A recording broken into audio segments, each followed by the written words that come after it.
रोजा रोजा मोसौ मैसो लोगोआव लानानै महकुमा खुंगिरिनि मावखुलिसिम दावबायदों 600 मोसौ मैसो फिसिग्राफोरा।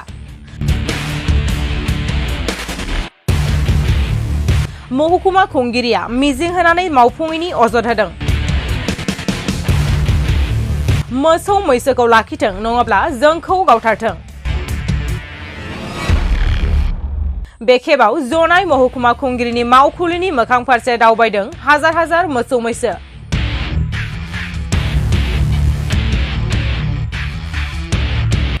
जनाय महकुमा खुथि सामलाय आफादा माजियाली मुनमुनि सापरि सरनिया फोथाराव आयेन बेरेखायै हा आवग्रिनानै लाग्राफोरनि उदां खालामनायाव जनाय महकुमा खुंगिरिया गोख्रों राहा लायैनि अजद होनानै रोजा रोजा मोसौ मैसोखौ खुंगिरिनो सोमजायनानै हैनो दावगादों जनाय सदर फारसे।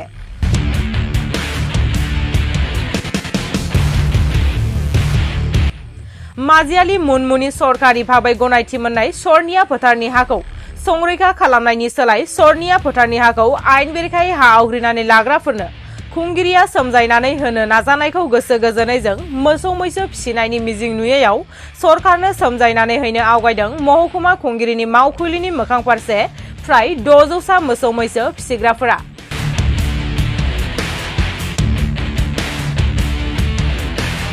सरकारनिसिम खुद्रिखांनाय हाबाफारिनि गेजेरजों मोसौ मैसो फिसिग्राफोरा दाबि बुंदों गोख्रै माजियाली मुनमुनि सापरिनि सरनिया फोथारनि आयेन बेरेखायै हा आवग्रिनानै लाग्राफोरनिफ्राय उदां खालाम नङाब्ला रोजा रोजा मोसौ मैसोखौ लाखि मोसौ मैसो फिसिग्राफोरनो खहाखौ सुफुंनानै हो नङाब्ला जोंखौ नखरजों लोगोसे गावथार। दिनैनि फुंनि 10 रिंगायाव भलकागुरिनिफ्राय जनाय महकुमा खुंगिरिनि मावखुलिसिम दावबायदों फ्राय 600 मोसौ मैसो फिसिग्राफोरा। मंगलबारनि फुंनि 10 रिंगायाव राजा लामाजों हानजा सुरनानै रोजा रोजा मोसौ मैसोजों फिसिग्राफोरा नुजाथिगोन जनाय महकुमा खुंगिरिनि मावखुलियाव।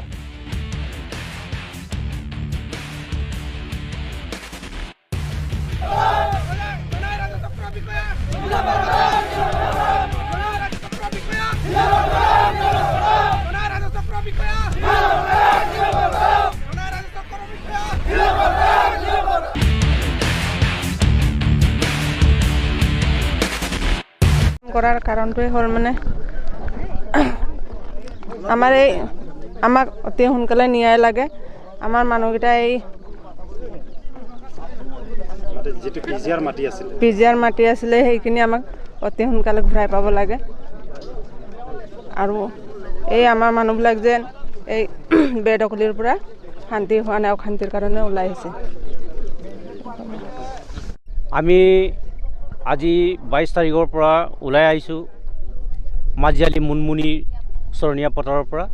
ইয়াত আমি থাকিব নোৱাৰা হৈ গ'লোঁ কাৰণ অসম চৰকাৰে যিখন মাটিক আমাক পিজিআৰ বুলি ঘোষণা কৰি দিছিল কিন্তু আজি পৰ্যন্তলৈকে এই পিজিআৰ মুক্ত নহয় বৰঞ্চ অসম জৰীপ বিভাগে আহি আমাৰ পিজিআৰখনৰ পৰা 7-8খন NC ভিলেজ বুলি ঘোষণা কৰা হ'ল আৰু বাকী কিছুমান মাটি 17,920 বিঘাৰ পৰিৱৰ্তে আমাক দিলে 13,185 বিঘা আৰু বাকী 4,135 বিঘা মাটি ব্ৰহ্মপুত্ৰ বুকুত আমাক ঠেলি দিলে। এইকাৰণে আমি ইয়াত গৰু ম'হ ৰাখিবলৈ জেগা নাই। যিটো মাটি আমি বাৰিষা কালত ইয়াত গৰু ম'হত তাই পায় আৰু অলপ খাবলৈও পায় কিন্তু এইখিনি জেগাত যেতিয়া সিহঁতে জুকি দিলে এইকাৰণে আমি মাজিয়ালী মুনমুনিৰ পৰা ওলাই আহিলোঁ আৰু আজি ওলাই গৈ কাইলৈ আমি মহকুমা ডিপুটি কাৰ্যালয়ৰ ফিল্ডত আমি উপস্থিত হ'ম আৰু তাতে উপস্থিত হৈ গৰু ম'হবিলাক তাতে ৰাখি পেলাই মহকুমা ডিপুটিক চমজাই দিম বুলি আমি গৈ আছোঁ আৰু যাতে সমগ্ৰ আমাৰ জনাইবাসীক বিনম্ৰ অনুৰোধ আমাৰ এই কাৰ্যত কোনো বাধা নিদিয়ে আৰু ক'ৰবাত যদি অসুবিধা হ'লেও আপোনালোকে দল সংগঠন সকলোকে আহ্বান জনাই মই বিনম্ৰ অনুৰোধ জনাইছোঁ আমাক সহায় কৰি যাতে প্ৰশাসন বা আমাৰ মহকুমা ডিপুটি কাৰ্যালয়ৰ ফিল্ডলৈকে যাতে আহি পাওঁ তাৰ কাৰণে সহায় কৰিবৰ কাৰণে মই অনুৰোধ ৰাখিলোঁ আৰু আমি যেতিয়ালৈকে এই 4,135 বিঘা মাটি ঘূৰাই নাপাওঁ তেতিয়ালৈকে আমি মুনমুনি মাজিয়ালীলৈ ঘূৰি নাহোঁ। আমি যিমান দিনলৈকে লিখিত আকাৰে নাপাওঁ ইমান দিনলৈকে আমি চৰকাৰৰ ফিল্ডতেই বহি থাকিম বুলি সংকল্পবদ্ধ হ'লোঁ। আজি আমাৰ 22 তাৰিখ 5/2023 তাৰিখ আমি আজি ধৰ্ণা প্ৰতিবাদী কাৰ্যসূচীটো আমি আজিৰ পৰা আৰম্ভ কৰিছোঁ। আমাৰ এই প্ৰতিবাদী কাৰ্যসূচীটো কিয় আৰম্ভ কৰিছে বুলি ক'বলৈ গ'লে আমি বাৰম্বাৰ প্ৰশাসনক আবেদন নিবেদন কৰাৰ পাছতো আমাৰ সংবাদ মাধ্যমৰ যোগেদি এখেতসকলক আমি অৱগত কৰিছোঁ, কিন্তু আমাৰ কোনো কাৰ্যকৰী নোহোৱাৰ কাৰণে আজি উপায়হীন হৈ আজি য'ত নেকি বেদখলী মানুহসকলে খেতিয়ক বুলি বেদখলীবিলাকে নিজকে খেতিয়ক বুলি কয়, এইসকলে নিউজৰ যোগেদি সংবাদ মাধ্যমৰ যোগেদি এখেতসকলে দাও জাতি জোং লৈ পেলাই যিটো আমাক সমাজক দেখুৱাইছে, আমাৰ ভয় ভাবুকি যাতে আমাৰ মানে প্ৰাণৰ ভয়ত আজি আমি পিজিআৰ এৰি পেলাই বাহিৰলৈ ওলাই আহিবলগীয়া হৈছে। কাৰণ প্ৰশাসনে দেখিছে অন কেমেৰাত এখেতসকলে দাও জাতি জোং লৈ পেলাই নিউজত ওলাইছে, কিন্তু এখেতসকলক কোনো মানে পদক্ষেপ লোৱা নাই। এইটোৰ কাৰণে আমি এই পিজিআৰখন এৰি পেলাই ওলাই আহিবলৈ বাধ্যতামূলক, কাৰণ আমি প্ৰাণৰ আমাক ভাবুকি দিছে, আমাৰো সপৰিয়াল আছে, আমি পৰিয়ালবৰ্গক প্ৰতিপালিত কৰিবৰ কাৰণে আমি গৰু ম'হ এই চৰণীয়া পথাৰত পুহিছোঁ।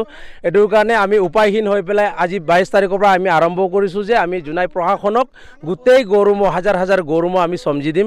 23 তাৰিখৰ দিনা আমি মহকুমাধি কাৰ্যালয়লৈ লৈ যাম আৰু চমজি দিম। এখেতসকলে যদি চমজি নলয় আমাক গুলীয়াই হত্যা কৰিব লাগিব, আৰু যদিহে গুলীয়াই হত্যা কৰিব নোৱাৰে আমাক, তেতিয়াহ'লে আমাক 17,920 বিঘা মাটি সম্পূৰ্ণ চাৰিসীমা এখেতসকলে জুকি উলিয়াই দিব লাগিব। নহ'লে আমি যেতিয়ালৈকে সমাধান নাপায় তেতিয়ালৈকে আমি ঘূৰি নাহোঁ। লাগিলে গৰু ম'হ বান্ধি তাতেই বান্ধি শেষ কৰি দিম। কাৰণ আমি এনেদৰে নকৰিলেও প্ৰশাসনে কূটনীতি কৰি পেলাই আমাক ইচ্ছাকৃতভাৱে আমাৰ পিজিআৰখন খণ্ড বিখণ্ড কৰি আমাৰ 4,135 বিঘা মাটি ব্ৰহ্মপুত্ৰৰ বুকুলৈকে পঠিয়াইছে, তাত য'ত নেকি একেবাৰে আমাৰ উপযোগী নহয়। আৰু মই বাৰম্বাৰ প্ৰশাসনক আৰু জোনাই ৰাজচক্ৰ বিষয়াক অৱগত কৰি আছোঁ যে সংবাদ মাধ্যমৰ যোগেদিয়ে হওক বা আমাৰ কাগজ পত্ৰৰ যোগেদিয়ে হওক আমি আবেদন নিবেদন কৰাৰ পাছতে একেতে কূটনীতি কৰি পেলাই আমাৰ মাজিয়ালী মুনমুটিখন ছিন্ন বিচ্ছিন্ন কৰি দিছে। বেদখলৰ লগত জড়িত হৈ আমাৰ যিখন আমাৰ 17,920 বিঘা মাজিয়ালী মুনমুনি চৰণীয়া পথাৰ, এই চৰণীয়া পথাৰৰ ভিতৰত আমাৰ জোনাই ৰাজচক্ৰ বিষয়াই নিজ ইচ্ছামতে মানে NC ভিলেজ বুলি একেতে মাটি জৰীপ কৰিবলৈ লৈ আছে। আমি সম্পূৰ্ণ তাৰ মনোপ্ৰত নহয়, আৰু একেতক অৱগত সম্পূৰ্ণ কৰা হৈছে যে আমাৰ ভূমি আমাক সম্পূৰ্ণ চাৰিসীমা উলিয়াই দিব লাগে, অন্যথা আমাৰ উপায় নাই। যদি আমাৰ চাৰিসীমা এখেতসকলে সম্পূৰ্ণভাৱে জুকি উলিয়াই নিদিয়ে তেতিয়ালৈকে আমি আজিৰ দিনৰ পৰা ওলাই গৈছোঁ, পিছৰ দিনলৈকে আমি ঘূৰি নাহোঁ। আমাৰ এইটো স্পষ্ট কথা। যদি এখেতসকলে আমাৰ গৰু ম'হ চমজি নলয় তেনেহ'লে আমাক গুলীয়াই হত্যা কৰিব লাগিব। যদিহে গুলীয়াই হত্যা কৰিব নোৱাৰে গৰু ম'হ চমজিলৈ আমাক উচিত মূল্য দিব লাগিব, আৰু আমাৰ 700 পৰিয়ালক সংস্থাপনৰ সিদ্ধান্ত ল'ব লাগিব। আজি আমি আপোনালোকে নিশ্চয় অন কেমেৰাত দেখি পাব, অসমবাসীয়ে চাব, জোনাইবাসীয়ে চাব আৰু জোনাই ৰাজচক্ৰ বিষয়াও চাব। আমি হাজাৰ হাজাৰ গৰু ম'হ লৈ পেলাই আমি আজি 22 তাৰিখ এই পিজিআৰ এৰি আমি ওলাই যাবলৈ আমি প্ৰস্তুত হৈছোঁ। আমি ওলাই যামেই, আৰু কোনো পধ্যে আমি সমাধান যেতিয়ালৈকে আমাক লিখিতভাৱে আমাক যদি সমাধান নিদিয়ে আমি ঘূৰি নাহোঁ। আজি 22/5/2023 বহুত আমি দুখত আৰু পৰিতাপ হ'বলগীয়া হৈছে, কিয়নো আমাৰ যিটো 17,920 বিঘা চৰকাৰীভাৱে আমন্ত্ৰিত চৰণীয়া ভূমিখন এতিয়ালৈকে মহামান্য আদালতে গুৱাহাটী উচ্চতম ন্যায়ালয়ে 2017 চনতেই তাত থকা চৰণীয়া পথাৰত যিমানখিনি ভূমি আছে জুকি উলিয়াই য'ত বেদখলকাৰী আছে সিহঁতক উচ্ছেদ কৰি সংৰক্ষণ কৰি ৰাখিবৰ কাৰণে 2017 চনতে ৰায়দান দিয়া আছে। কিন্তু হ'লে আমাৰ জোনাই প্ৰশাসন বিষয়াই কোনো আমাৰ গুৱাহাটী উচ্চ ন্যায়ালয়কো কুণ্ঠাবোধ নকৰি নিজৰ ইচ্ছাকৃতভাৱে কাৰ্যবোৰ চলাই গৈছে। আৰু পলিগন ছাৰ্ভেৰ নামত আমি পলিগন ছাৰ্ভে কৰা সময়ত ৰাজচক্ৰক সুধিছিলোঁ পলিগন ছাৰ্ভেটো কেনেকুৱা হৈছে ছাৰ বুলি কওঁতে সি ক'লে যিমানখিনি চাপৰিত চৰ অঞ্চল আছে সকলোবোৰ জুকি উলিয়াই দিম, জুকি উলিয়াই কিমান মাটি আছে তাক জুকিছোঁ বুলি কয়। অৱশেষত আমি খবৰ পালোঁগৈ যে তাত চক্ৰ বিষয়া কাৰ্যালয়ত গৈ খবৰ লওঁতে চক্ৰ বিষয়াই ক'লে যে আমি আপোনালোকক PGR ভূমি জুকি উলিয়াই দিলোঁ। PGR ভূমি জুকি উলিয়াই দিছোঁ বুলি ক'লে 19,880 বিঘা, য'ত নেকি আমাৰ যিটো চৰণীয়া পথাৰখনৰ আধা সংখ্য ভূমি সিহঁতে ব্ৰহ্মপুত্ৰ বুকুত ঠেলি দিলে। আৰু মাজিয়ালী মুনমুনি যিখন গাঁও, এইখিনিৰ পৰা সিহঁতে আঁতৰাই ডাইভাৰ্ট কৰি আধা সংখ্য ভূমি ব্ৰহ্মপুত্ৰলৈকে ঠেলি দিয়াৰ কাৰণে আমাৰ গৰু ম'হবোৰ থকাৰ অৱস্থা নাই। এতিয়া খেতি বাতিৰ সময় আহি পৰিছে, য'ত NC ভিলেজ বুলি খেতি বাতি লগোৱাৰ লগে লগে যোৱা বছৰৰ পৰা আমাৰ সংঘৰ্ষ হৈ যোৱা বহুত আপোনালোকে গম পায়, চাই আছে। আৰু মানুহক গোৱালিত সোমাই কাটিছে আৰু গৰু ম'হক মাৰিছে, গৰু ম'হক কাটি মাৰি আৰু গোৱালক মাৰাৰ কাৰণে আমি বহুত দুখ পাইছোঁ। আৰু আমি এই চৰণীয়া পথাৰখনত সুৰক্ষা নোহোৱাকৈ আৰু আইন বিষয়া বা আৰক্ষী বিষয়া আহি পাবলৈ বহুত সময় লাগে, বহুত দূৰণীয়া জেগা। ইয়াত আইন প্ৰশাসনে একো কাম কৰিব নোৱাৰা অৱস্থা হৈ গৈছে। এইটোৰ কাৰণে আমি ভয় শংকাত অন কেমেৰাত সিহঁতে সিদিনা আমাক মাৰিম কাটিম বুলি নক'লেও কেমেৰাত সিহঁতে যিটো জোৰ সমদল দেখুৱাইছে, দাও লৈ লাঠি লৈ আকুৰা দাও লৈ আমাক মাৰিবলৈ সিহঁতে আক্ৰমণ কৰিবলৈ চেষ্টা কৰিছে। এইকাৰণে আমি ভয়ত আমি এই ডোখৰ চৰণীয়া পথাৰৰ পৰা আজি 22 তাৰিখে ওলাই গৈছোঁ। আমি কাইলৈ 23 তাৰিখে সমস্ত গৰু ম'হবোৰ সমজুৱাভাৱে মহকুমাধিপতিক